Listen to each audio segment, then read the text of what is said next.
I'm here with my nostalgia, MyMini Skillet and Noodle cooker, and this box of Red Baron deep dish pizza singles. The question is, can I cook one of these mini pizzas in this mini skillet?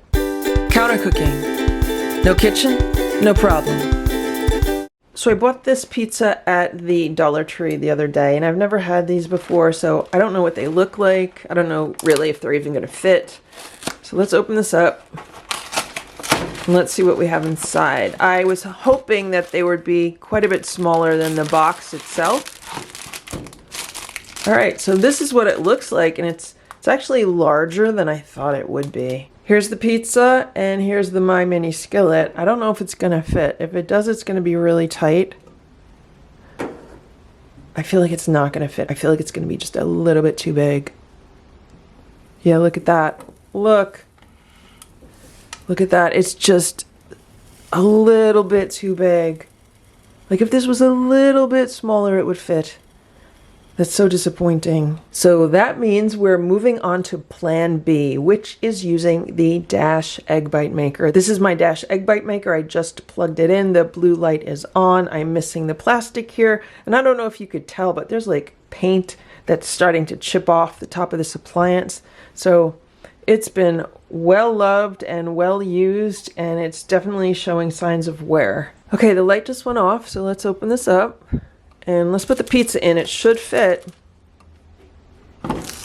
Wow, it barely fits. That's a tight fit even in this Egg Bite Maker. Let's push this. Will this cheese push in? Okay, now let's shut this and let's see what happens. It's been 11 minutes, so let's see what's going on here. And that's what it looks like. It definitely does not look like it's done yet, especially here in the middle. Yeah, it's really cold in the middle. Now, the box says to bake this in a conventional oven for about 22 to 24 minutes. So we're gonna let this go for another 11 minutes. It's been another 10 minutes, so let's see what's going on in here. Wow, check that out. I can't even tell you how good this smells. It smells like pizza, and I really think this is done, but I will get a thermometer and poke it in there and just see where we're at. So we are over 200, so this is definitely done. So this takes 20 minutes in this Dash Egg Bite Maker. Can I just grab this and lift it out if I just touch the edges? Here's the pizza. I think it looks really nice, especially on my fall plate. But let's grab a knife and cut this in half and take a look at what's going on. Maybe I need a pizza cutter. I wonder if the bottom's burnt. It's kind of difficult to cut through the bottom with this knife. There we go. Okay. Wow, super stringy cheese. That's what it looks like inside.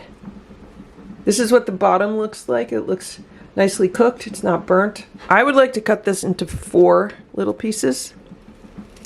I think that would be perfect. And there's my 4 little pieces. Let's give one a try. A mini pizza slice. It's really hot, so I have to be careful that I don't burn my mouth on it. But for a frozen pizza, it's pretty good.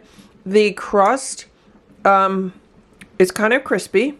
The side crust is very crispy, and then the bottom crust, it's also crispy, but it's kind of like crispy but a little bit soft at the same time because it is kind of thick. It's not what I would call like a New York thin crust pizza, which is what I'm used to around here because I'm right outside of New York City.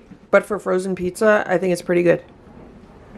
And I would say that this cooks perfectly in the Dash Egg Bite Maker. So if you're near a Dollar Tree or another supermarket that carries these and you have a Dash Egg Bite Maker, you might want to check these out. And so that's how easy it was to cook one of these Red Baron pizzas in this Dash Egg Bite Maker. I hope this video was helpful for you. If it was, please give it a thumbs up. Please subscribe to this channel if you'd like to see what else we can make in this mini appliance. Thanks so much for watching. Have a great day. Bye.